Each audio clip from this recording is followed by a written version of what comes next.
अस्सलाम वालेकुम। Asia business week के साथ मैं हूं उस्मा अशफाक। पेश खिदमत है हफ्ते भर के तिजारती और इक्तिसादी खबरों का मंजरनामा। सबसे पहले अहम खबरों की सुर्खियों पर एक नजर। वज़ीर आज़म नवाज शरीफ से सरबराह आवामी बैंक की मुलाकात। हुकूमत 1 जुलाई से GST पर अमल दरामद करने की कोशिश करेगी, भारतीय वज़ीर खजाना। चीन में इंटरनेट इन्वेस्टमेंट फंड का इफ्तिताह। पाकिस्तान में पहली मरतबा मोबाइल फोन्स में बैक वक्त 150 चैनल्स दिखाने वाली एप्लीकेशन टैपमेट की तकरीब रुनुमाई। साबिक रेवेन्यू सेक्रेटरी ने भारतीय वज़ीर खजाना को मालियाती खसारे की रिपोर्ट पेश कर दी। जापान का ट्रंप के तहफ़्फ़ुज़ तिजारत इक़दामात पर खदशात का इजहार। लंदन के लॉर्ड मेयर का पाकिस्तान स्टॉक एक्सचेंज का दौरा। फिलिपाइन एशियाई पड़ोसियों के साथ करीबी इक़्तिसादी ताल्लुकात कायम करेगा, फिलिपाइनी सेक्रेटरी खजाना। कोका कोला का पाकिस्तान में प्लांट लगाने का फैसला। और अब खबरें तफसील के साथ। वज़ीर आज़म मियां मोहम्मद नवाज शरीफ से आलमी बैंक की सरबराह मिस क्रिस्टलिना जॉर्जिवा ने मुलाकात की। वज़ीर आज़म ने इन्हें पहले दौरे पाकिस्तान का खैर मकदम करते हुए तकर्ररी पर मुबारकबाद दी। वज़ीर आज़म मियां मोहम्मद नवाज शरीफ से आलमी बैंक की सरबराह मिस क्रिस्टलिना जॉर्जिवा ने मुलाकात की। इस मौके पर वज़ीर आज़म नवाज शरीफ का कहना था कि भारत के मगरबी दरियाओं पर डैम किशनगंगा और रतले पावर प्लांट की तामीर सिंतास मुआहदे की खुली खिलाफवर्जी है। उन्होंने आलमी बैंक की सरबराह से कहा कि आलमी बैंक मुआहदे का दस्तखत कुनिंदा है, पाक भारत तनाज़े के हल में किरदार अदा करे। CEO आलमी बैंक क्रिस्टलिना जॉर्जिवा ने कहा कि पाकिस्तान ने माशी इस्तेहकाम, तवानाई और इंफ्रास्ट्रक्चर में नुमाया कामयाबियाँ हासिल की हैं। उन्होंने मजीद कहा कि तवेला डैम का तोज़ी मंसूबा देखकर हैरत अंगेज खुशी हुई। पाकिस्तान सरमायाकारी के लिए दुरुस्त जगह है, बेहतर सूरत हाल वज़ीर आज़म की लीडरशिप और ज़ाती काविशों का नतीजा है। आलमी बैंक की CEO के पहले दौरे पाकिस्तान का खैर मकदम करते हुए वज़ीर आज़म ने उन्हें तकर्री पर मुबारकबाद दी। भारतीय वज़ीर खजाना अरुण जेटली का कहना है कि हुकूमत 1 जुलाई से तवील मुंतज़र GST पर अमल दरामद करने की कोशिश करेगी।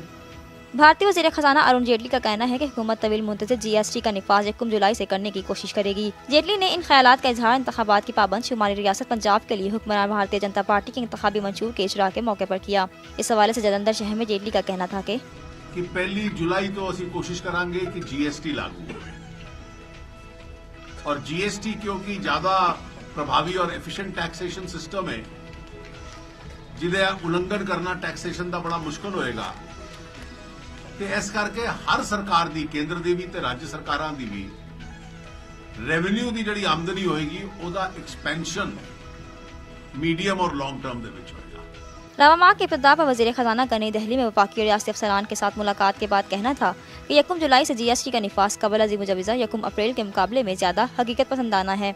16 जनवरी को मुनक़िदा मुलाकात में पैनल ने टैक्स की जांच पर कंट्रोल के तातुल को हल किया और इत्तफाक राह पर पहुंचा। वो ज़रूरी कवानीन का मुसविदा तैयार करने के लिए 18 फरवरी को दोबारा मुलाकात करेंगे। जेटली का कहना था कि वफाकी हुकूमत 1.5 करोड़ रुपए से ज्यादा कारोबारी टर्नओवर की जांच करेगी और रियासतें 1.5 करोड़ रुपए से कम कारोबारी टर्नओवर की जांच करेंगी। तवील मुंतज़िर GST कारोबारों के लिए आसानियां पैदा करते हुए और टैक्स की बुनियाद को वसी करते हुए पहली मरतबा एशिया की तीसरी बड़ी मार्केट को सिंगल मार्केट में तब्दील करेगी। वफाकी रियासती हुकूमतें अशिया पर टैक्स हासिल करेंगी, तमाम खिदमात पर टैक्स वफाकी हुकूमत के खुसूसी दायरे इख्तियार में आता है।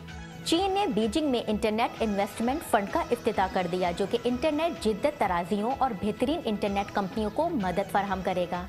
चीन ने बीजिंग में इंटरनेट इन्वेस्टमेंट फंड का इफ्तिताह कर दिया। Cyber space administration of China और मिनिस्ट्री ऑफ फाइनेंस की जानिब से शुरू किया गया internet investment fund 100 billion yuan हासिल करने का मंसूबा बना रहा है। फंड्स मार्केट ओरिएंटेड अंदाज में इंटरनेट जिद्दत तराजियों बेहतरीन इंटरनेट कंपनियों को मदद फराहम करेंगे। शुरू में 30 बिलियन युआन मालियत के फंड्स पर दस्तखत किए गए और इफ्तिताही तकरीब में रखे गए। चीन दुनिया की सबसे बड़ी ऑनलाइन आबादी का घर है, जहाँ 700 मिलियन लोग मुताले, खरीदारी, काम और अवामी खिदमात तक रसाई के लिए इंटरनेट इस्तेमाल करते हैं। निजी इदारे के तहत पाकिस्तान ने पहली मरतबा अपनी नौयत की मुनफरिद मोबाइल फोन्स में बैक वक्त 150 चैनल दिखाने वाली एप्लीकेशन टैपमेट की तकरीब रोनुमाई मुनक्किद की गई। निजी इदारे के तहत पाकिस्तान में पहली मरतबा अपनी नौयत की मुनफरिद मोबाइल फोन्स में बैक वक्त 150 चैनल दिखाने वाली एप्लीकेशन टैपमेट की तकरीब रोनुमाई मुनक्किद की गई।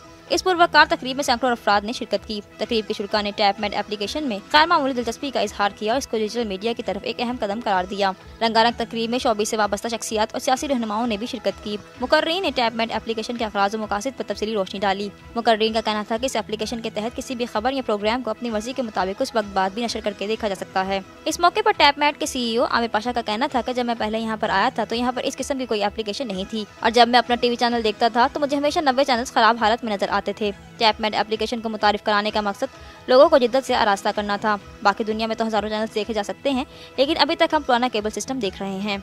इसमें बेहतरी लाने के लिए मैंने ये एप्लीकेशन यहाँ पर मुतारिफ कराई है। आमिर पाशा का मजीद कहना था कि हमें प्री लॉन्च करने में 3 माह लगे, हमारे पास लाखों नाज़रीन हैं। तवक्को है कि आइंदा 3 माह में मजीद 20 लाख नाज़रीन टैप मैट को देखेंगे। तकरीब में शरीक एक शख्स का कहना था कि मैंने ये एप्लीकेशन देखी है, पाकिस्तान में ये बहुत अच्छी चीज़ है। टैप मैट का वाईफाई के जरिए पाकिस्तान में आना एक नई चीज़ है। काफ़ी सारे चैनल जो पहले हम टीवी पर देखते थे अब मोबाइल फोन्स पर देख सकते हैं। ये ऐप हम डाउनलोड कर सकते हैं। टैप मैट पर तमाम नशियात देखी जा सकती हैं, जो कि डिजिटल मीडिया की तरफ एक अहम कदम है। इससे बहुत फर्क पड़ेगा। न्यूज़ चैनल देखने के लिए लोगों को टीवी देखना पड़ता था, तहाँ अब टैप मैट से लोगों को काफ़ी आसानियाँ हो जाएंगी। भारत के साबिक रेवेन्यू सेक्रेटरी एन.के. सिंह ने नई दिल्ली में वजीर खजाना अरुण जेटली को मालियाती खसारे की रिपोर्ट पेश कर दी। भारत के साबिक रेवेन्यू सेक्रेटरी एन.के. सिंह ने, जिन्हें कमेटी के साथ अहम मालियाती खसारे के कानून का जायजा लेने का काम सौंपा गया था, वजीर खजाना अरुण जेटली को रिपोर्ट पेश कर दी। जेटली ने fiscal responsibility and budget management act का जायजा लेने और फिक्स बजट की बजाय मालियाती खसारे की रेंज का जायजा लेने के लिए मई में कमेटी तश्कील दी थी। 14 साल पुराना FRBM एक्ट हुकूमत के मालियाती खसारे को कम करने और GDP की फीसद हद जिसके बाहर खसारे में इजाफा नहीं होना चाहिए को लाजमी करार देने का इरादा रखता है। इस हवाले से सिंह का कहना था कि Put it this way to you that the last budget speech of the finance minister said that they will constitute an independent committee to look into the experience of the working of the FRBM so far and to give the government a roadmap of what, in the light of national and international experience, or what would be an appropriate roadmap on fiscal issues. उनका कहना था कि report 4 जिल्दों में पेश की गई है। पहली जिल्द मालियाती पॉलिसी और मालियाती नक्शे से मुतालिक है। दूसरी जिल्द में बैनुल-अक़वामी मालियाती तंजीमों से बैनुल-अक़वामी तजुर्बा शामिल है। तीसरी जिल्द वफाकी रियासती मसाइल और चौथी जिल्दों में एक्सपर्ट से मुशावरतें शामिल हैं। सिंह का कहना था कि रिपोर्ट में हुकूमती कर्जे के अहम जुज़ से निमटने की कोशिश की गई है, जो कि इससे कबल कमेटियों ने नहीं किया। इस हवाले से सिंह का मजीद कहना था कि We've had FRBM reports, but the issue of debt had remained somewhat unaddressed, which we have addressed. Singh ने हुकूमत पर जिम्मेदारी डाली कि आया वो रिपोर्ट को मंजर आम पर लाना चाहती है या नहीं। माली साल 2017-18 के लिए यूनियन बजट 1 फरवरी को पेश किया जाएगा। जापान की सबसे बड़ी बिजनेस एसोसिएशन के सरबराह ने ट्रंप के तहफ़्फ़ुज़ तिजारत इक़दामात पर खदशात का इजहार किया और कहा कि वो यकीन नहीं रखते कि ट्रांस पैसिफिक पार्टनरशिप तिजारती मुआहिदा खत्म हो गया है। जापान की सबसे बड़ी बिजनेस एसोसिएशन काइडेन के सरबराह सदायुकी साकाकीबारा ने ट्रंप के तहफ़्फ़ुज़ तिजारत इक़दामात पर खदशात का इजहार किया और कहा कि वो यकीन नहीं रखते कि ट्रांस पैसिफिक पार्टनरशिप तिजारती मुआहिदा खत्म हो गया है। इस हवाले से साकाकीबारा का कहना था कि いわゆる自国産業の保護こそが、素晴らしい繁栄と、強さにつながると、いった言葉があったわけですけど、その部分については、この文字通り解釈しますと、懸念を感じます。 ट्रंप के इंतखाबी फतह के फौरन बाद व्हाइट हाउस के बयान के मुताबिक अमरीकी मुलाजमतों के तहफ़्फ़ुज़ के लिए इनकी तिजारती हिकमत अमली 12 मुल्की TPP तिजारती मुआहदे से अलीहदगी से शुरू होगी। TPP जिस पर अमरीका ने दस्तखत किए लेकिन तौसीक नहीं की, तेजी से तरक्की करते मुल्क चीन का सामना करते हुए एशिया पैसिफिक खित्ते के लिए ओबामा की हुकूमत के महवर का अहम इक़्तिसादी सतून है। इस हवाले से साकाकीबारा ने कहा कि नई हुकूमत के लिए सबसे अहम बात आज़ाद और मुनसिफाना तिजारत को जारी रखना है। इस हवाले से उनका मजीद कहना था कि ただあくまで TPP というのは完全に死んだわけでは全くないわけで、我々としては TPP の戦略的意義、経済的意義をしっかりと訴えて、これ11カ国連携してですね TPP を実現するということで全力を尽くしていきたいなというふうに思っています。 जापानी वज़ीर-ए-आज़म शिंजो एबे का पार्लियामेंट में कहना था कि नौ मुंतखब सदर आज़ाद और मुनसिफाना तिजारत की अहमियत को समझते हैं और कसीर कौमी तिजारती मुआहिदों पर जोर देते रहेंगे। लंदन के लॉर्ड मेयर ने एशिया की बेहतरीन मार्केट पाकिस्तान स्टॉक एक्सचेंज का दौरा किया। इस मौके पर MD पाकिस्तान स्टॉक एक्सचेंज का कहना था कि जून 2017 में स्टॉक मार्केट के 20% हिस्से आवाम को फरोख्त कर दिए जाएंगे। लंदन के लॉर्ड मेयर डॉक्टर एंड्रयू पामले ने पाकिस्तान स्टॉक एक्सचेंज का आगाज रवायती घंटी बजाकर किया। मीडिया से बात करते हुए लॉर्ड मेयर लंदन का कहना था कि दोनों ममालिक के दरमियान देर पा ताल्लुकात हैं, तरक्की खुशहाली हमारा मकसद है। इस मौके पर managing director Pakistan stock exchange का कहना था कि पाकिस्तान स्टॉक एक्सचेंज और लंदन स्टॉक एक्सचेंज की अपनी तारीख है। स्टॉक मार्केट का 50,000 तक पहुंच जाना बड़ी कामयाबी है। जून 2017 तक पाकिस्तान स्टॉक एक्सचेंज के IPOs जारी कर दिए जाएंगे।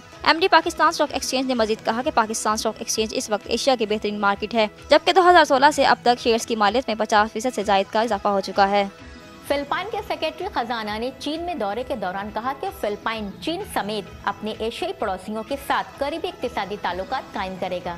फिलिपाइन के सेक्रेटरी खजाना कार्लोस जी डोमिंगेज ने इन ख्यालात का इजहार चीन के कॉमर्स मिनिस्टर गाहू चेंग के साथ मुलाकात से मुतालिक पूछे गए सवाल के मौके पर किया। दोनों रहनुमाओं ने गुज़िश्ता साल अक्टूबर में दोनों ममालिक के दरमियान तय पाने वाले मुआहिदों पर अमल दरामद से मुतालिक तबादला ख्याल किया, जिनकी मालियत 13.5 बिलियन अमरीकी डॉलर है। इस हवाले से डोमिंगेज का कहना था कि these deals came up that he wishes to reorient our economy essentially to our neighbors, and that will include उन्होंने यकीन जाहिर किया कि चीन और फिलिपाइन के दरमियान ताल्लुकात मजीद करीबी और मुनज़्ज़म होंगे। इस हवाले से उन्होंने मजीद कहा कि growth in these areas will drive the growth in the entire world. So it makes more sense for us to be closer to our neighbors rather than to our distant friends. Coca Cola Pakistan में $200 million की सरमायाकारी करेगा और फैसलाबाद इस्लामाबाद के इलाके में नए plant लगाएगा। इस सिलसिले में पाकिस्तान तुर्की business council Coca Cola beverage Pakistan के 3 रुकनी वफ्द ने सरमायाकारी बोर्ड के चेयरमैन और वजीर मुमलिकत मुफ्ता इस्माइल से मुलाकात की और पाकिस्तान में सरमायाकारी के वसी मौके और साजगार हालात के हवाले से वफ्द को आगाह किया। कोका कोला कंपनी के GM ने इस सिलसिले में सरमायाकारी बोर्ड के ताउन का शुक्रिया अदा किया और बताया कि पाकिस्तान में 2 नए प्लांट लगाना चाहते हैं और कंपनी पहले ही अपने मौजूदा प्लांट में तोसी के लिए $500 बिलियन की इस साल सरमायाकारी कर चुकी है। उन्होंने बोर्ड से दरख्वास्त की कि टैक्स के मामला में ताउन किया जाए, क्योंकि कुछ ग्रुप इंडस्ट्री प्रॉपर्टी राइट की खिलाफ वर्जी कर रहे हैं और इससे न सिर्फ कंपनी की शोहरत खराब होती है जबकि पाकिस्तान की आमदनी में भी कमी हो रही है। हुकूमत पाकिस्तान को कानूनी तौर पर काम करने वाली कंपनियों की मदद करनी चाहिए और उनको साजगार माहौल फराहम करने के लिए ताउन करना चाहिए। कोका कोला पाकिस्तान में $200 मिलियन की सरमायाकारी करेगा और फैसलाबाद इस्लामाबाद में नए प्लांट लगाएगा। कश्मीर में प्रेजेंटेशन कॉन्वेंट स्कूल में 12वीं जमात की तालिबा जुफा इकबाल हाल ही में नई इजाद नामदा रोलिंग मशीन के साथ सामने आई हैं। ये मशीन नामदा की रोलिंग और मैन्युफैक्चरिंग के थका देने वाले अमल पर काबू पाती है। नामदा गद्दे की तरह एक कालीन है। मशीन रोटेशन और रिलेटिव मोशन के असूल पर काम करती है, क्योंकि मवाद को रोलर के गिर्द लपेटा जाता है। ये नामदा के एक पीस बनाने में सिर्फ आधा घंटा लेती है, लेकिन अगर इसे हाथ से बनाया जाए तो इसके लिए कई घंटों का वक्त दरकार होता है।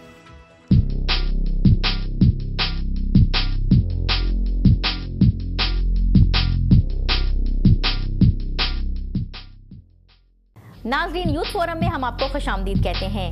जैसा कि आप जानते हैं कि यूथ फोरम में हर हफ्ते हम आपको एक नौजवान जौहरे काबिल से मुतारिफ कराते हैं जो कि अपने अपने शोबों में अपनी मदद आपके तहत अपना लोहा मनवाने की अहलियत रखते हैं।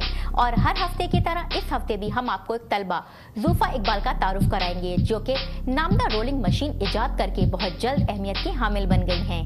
Failures are stepping stones to success की मिसाल जुफा के केस में बिल्कुल फिट बैठती है, जो कि इस कामयाब मॉडल के इजाद से कबल 3 मरतबा इसमें नाकाम हुई, लेकिन उनकी नाकामियां उन्हें इनके मकसद को हासिल करने से रोक नहीं पाई। जुफा इकबाल ने अपने इजाद को ज्ञान सेल यूनिवर्सिटी ऑफ कश्मीर के साथ रजिस्टर किया। ज्ञान सेल ने मजीद ताउन के लिए नेशनल इनोवेशन फाउंडेशन इंडिया को तजवीज़ पेश की। जुफा 55,000 उम्मीदवारों में से मुंतखब 30 उम्मीदवारों में से एक है, जो सदर प्रणब मुखर्जी की जानिब से पेश doctor APJ Abdul Kalam ignite awards के लिए शॉर्टलिस्ट किए गए थे। ये मशीन न सिर्फ टेक्नोलॉजी में एक नई इजाद है बल्कि कश्मीरी सकाफत के तहफ़्फ़ुज़ में भी मदद फराहम करेगी, जिसने इसे बनाने के लिए जुफा की हौसला अफजाई की। इस हवाले से जुफा इकबाल का क्या कहना है, आइए जानते हैं। मैं बेसिकली एक पेटेंट करने गई हुई थी ज्ञान सेल में, तो वहाँ पर उन्होंने बताया आप कुछ कल्चर ओरिएंटेड क्यों नहीं बनाते हो। तो मैं घर आई, फॉर्चुनेटली उस दिन टेलीविज़न पे मैं ऐसे ही रैम्बल कर रही थी चैनल्स में, तो मैंने देखा वहाँ पर एक शो चल रहा था जिसपे ये क्राफ्ट डिस्कस हो रहे थे। तो वहाँ पे लोग काफ़ी थे और वो अपनी मिजरीज डिस्कस करके बोल रहे थे ऐसे कोई मशीन नहीं है, हमें मैनुअली पूरा दिन काम करना पड़ता है और अभी कल्चर भी डिक्लाइन हो रहा है, so we are facing a lot of problems in this. So it was a kind of machine appeal कि please scientific community help us so that we'll be able to do it, carry our heritage. तो इसीलिए मैंने सोचा क्यों ना इसी में कुछ बनाए, क्योंकि अभी तक इसमें कुछ आया हुआ नहीं था। तो जो भी मैं देती वो रेडीली एक्सेप्ट होता और मतलब वो बहुत अच्छा देना था मुझे, क्योंकि मेरे को अपने कल्चर का सोचना था सबसे पहले। जुफा ने कई सर्वे किए, अमल को समझा और बिलाखिर मुतादिद खुसूसियात की हामिल इस जदीद तरीन मशीन को तैयार करने में कामयाब हो गई। आइए जानते हैं इस हवाले से नौजवान मौजूद का क्या कहना है। करम है जो इसने ये काम किया है, जिस काम में हाथ लगाती है वो काम इंशाल्लाह ज़रूर करती है और मुझे उम्मीद है आगे चल के बहुत अच्छा काम करेगी और जो ह्यूमैनिटी के लिए बहुत अच्छा होगा। जितना मतलब मेरे से हो सका उतना, लेकिन जितना होना चाहिए वो मैं नहीं दे सका पूरा इसको, लेकिन फिर भी मैंने कोशिश की, जितना मुझसे हो सका उतना मैंने किया। जुफा अपने वालिदैन, दोस्तों और स्कूल की शुक्रगुजार हैं जिन्होंने इनकी जदीद सरगर्मियों में हिमायत की और हौसला अफजाई की। इस हवाले से जुफा का क्या कहना है, आइए जानते हैं। फीचर्स मेरी मशीन में, जैसे अगर मैनुअल वर्क में देखें तो it depends upon the size कि कितना टाइम लगेगा। किसी को 1 दिन भी लगता है बनाने में एक पीस को, कभी मान लीजिए 2 घंटे में भी हो जाता है, but then drawing and then embroidery and stuff it takes a lot of time. So जो मैंने इनिशिएटिव्स दिया है अकॉर्डिंग टू दैट, अगर हम लोग रॉ पीस बनाएं without embroidery, without colours and stuff, it will be ready in 7 to 8 minutes, B it of any size, क्योंकि वो तो मशीन पे डिपेंड करेगा कि क्या साइज़ होगा मशीन का साइज़, फिर उसको डबल करके मतलब एट मोस्ट 7 to 8 minutes। और जब एम्ब्रॉयडरी वगैरह सब उसी में इनकॉर्पोरेट किया हुआ है मशीन में, और 3D प्रिंट्स नए डिज़ाइंस दिए हैं, सिंथेटिक फाइबर्स यूज़ किए हुए हैं, जो जैसे यहाँ पर शेल्फ प्रॉब्लम होती थी, शेल्फ लाइफ बहुत कम होती है इनकी, तो उसके हिसाब से बायोलॉजिकल पेस्टिसाइड्स वगैरह यूज़ किए हुए उसमें, जो उसमें सोप एडिशनल होती है, तो शेल्फ लाइफ भी इंक्रीज़ की और बहुत सारे पैरामीटर्स का ध्यान रखा गया है। उसके हिसाब से एम्ब्रॉयडरी को अगर हम कंसिडरेशन में लें, then it will be at most 15 to 20 minutes, not more than that. इब्तदाई मरहले में ज़ुफ़ा की कामयाबी वाकई काबिल तारीफ है। वो रियासत के साथ साथ पूरे मुल्क में नौजवान नस्ल के लिए एक मिसाल हैं। उन्होंने साबित कर दिया कि अगर कुछ हासिल करने का जज्बा हो तो कुछ भी नामुमकिन नहीं। अब एक जायजा एशियाई स्टॉक मार्केट में होने वाली हफ्तावार कारोबारी सरगर्मियों का।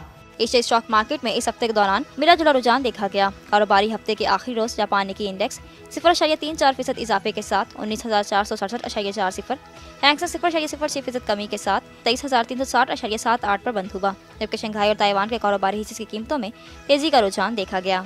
और अब करेंसी रेट्स।